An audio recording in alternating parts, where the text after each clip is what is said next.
With the launch of the Atlas Corps Sudan Fellowship, it launches a new chapter for Atlas Corps. An exciting time for us to do a major partnership with the U.S. government. From the very beginning, State Department has been there in helping us launch and support Atlas Corps, but this is bringing it to a new level we hope to expand and replicate in other ways.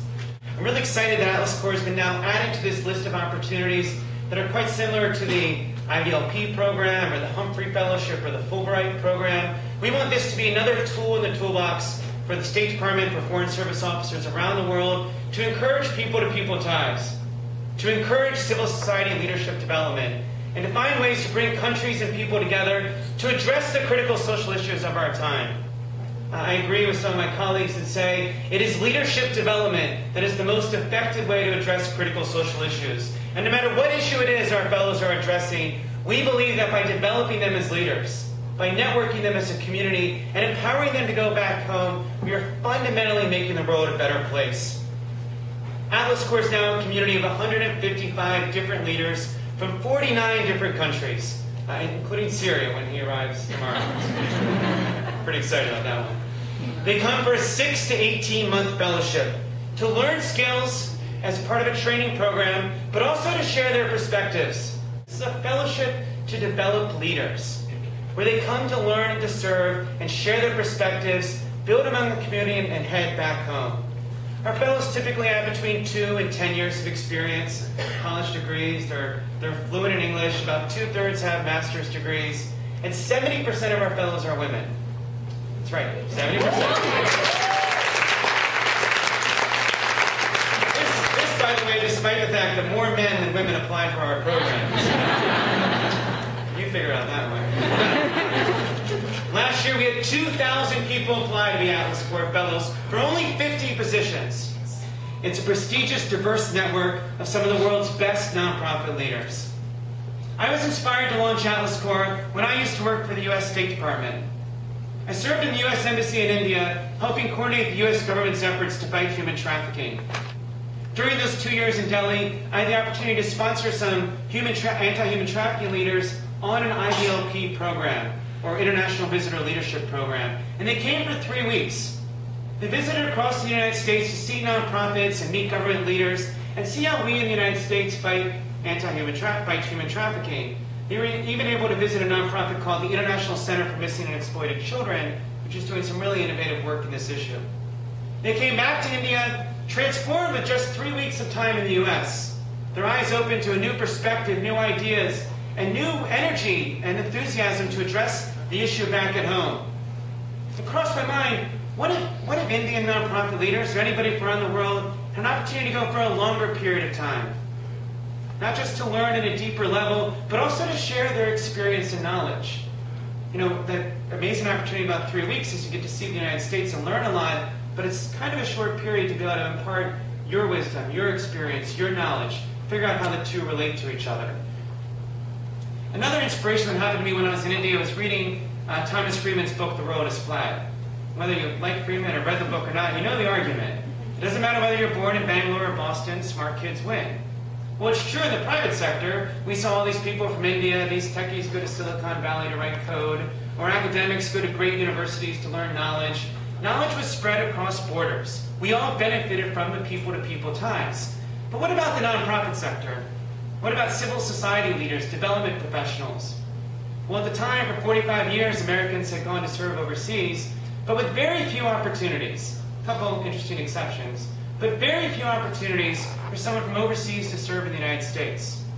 And that got me thinking of developing this program, and when I initially described it was as a reverse Peace Corps.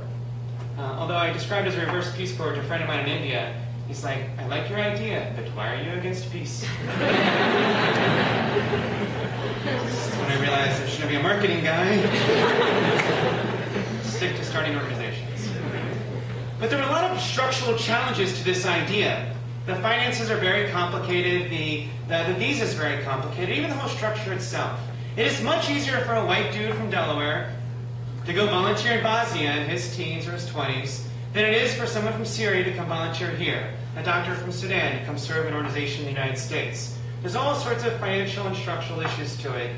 And no matter what side of the visa window we may have stood on at one point in our lives, we know that a nonprofit leader from a The developing country may not have strong ties to their country to go back.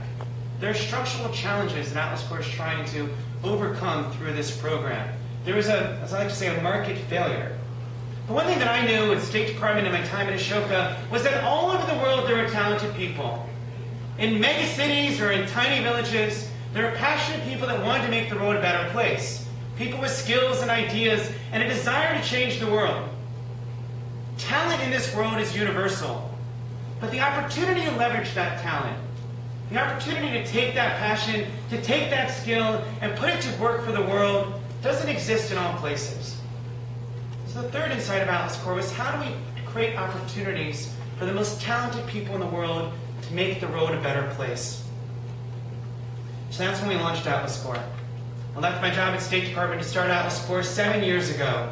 And since then now, we've had 11 classes of fellows, as I said, 155 fellows from 49 countries. And we've seen from the very beginning the impact that it's had. One of our first fellows from Colombia is a man named Sergio Zuluaga, who was working in Bogota with displaced youth in the outskirts of Bogota, trying to get them involved in civil society, trying to get them involved in making a difference in their communities. Sergio came to Mobilize.org for a year and not only learned about youth civic engagement, but also learned about social entrepreneurship. After a year, he goes back to Colombia, works for a nonprofit called Somos Mas, and makes such a name for himself that when the presidential candidate Santos began to run his campaign, he asked Sergio to serve as an advisor to him on the campaign. And after Santos became president of Colombia, Sergio Zuluaga became the I wrote it down, so I don't want to exaggerate about his title. It's, I don't have it here now. He's essentially the special advisor for social entrepreneurship and innovation for the president of Colombia. A sub-cabinet level position, from fellow to presidential advisor in 5 years. Fellows, take notes. 4 years, what I'm looking for. Or another fellow, Katia Dantes from Brazil. Katia actually worked for the U.S. government in Brazil. She worked in Brasilia with USAID, working on a lot of different women's issues, health issues, including anti-human trafficking. Katia comes to D.C. and serves as an Atlas Corps Fellow at the International Center for Missing and Exploited Children, the same nonprofit my IVLPs had gone 2 years before. In fact, she served with a woman named Maura Hardy, who used to be the Assistant Secretary of State for Consular Affairs. Many of you at State know Maura. She is an inspiration to many of us. And so she served directly with Maura and ICMIC. Katia had such a transformative experience there. Transformed from embassy worker to social entrepreneur to nonprofit leader.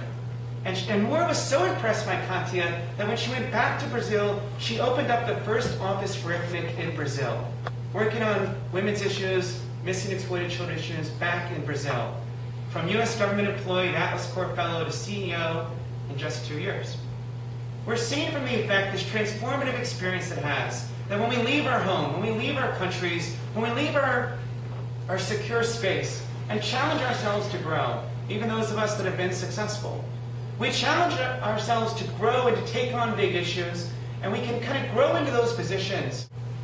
One of the most amazing things, in fact, is not just what the fellows learn from the trainings like this morning, but really what they learn from each other. When that fellow from Sudan connects with that fellow from Mexico, it's amazing the ways that they learn, the connections they make with each other, and how they take that back home. Our fellows, in fact, engage in an alumni network where they participate in a lot of our distance learning programs for years to come. Atlas Corps was born out of my experience with State Department, and it's extremely satisfying and rewarding for me to be back here at State today. We're partnering with embassies on a small scale to bring individuals, or in the case of Sudan, on a large scale to transform a society. I am quite confident in this group and all these fellows here in the first couple rows that we have future presidential advisors like Sergio, future nonprofit CEOs like Katia, who are going back and going to change their countries. Not just change their countries, fundamentally make the world a better place for all of us, no matter what country we may be in, no matter nationality we may identify with. And I'm quite positive that Mohammed and Hawatar and Taha and Hiba from Sudan would not only to go back and make a stronger civil society in their own country, but do nothing less than bend the arc of history in their country. With not just one fellow, but 4 fellows, but 15 fellows, who knows, 20 fellows from Sudan, we're creating a cohort, a generation of people working towards positive social change, not alone, because this is too difficult to do alone, but as part of a community, a family, a fellowship of leaders from around the world.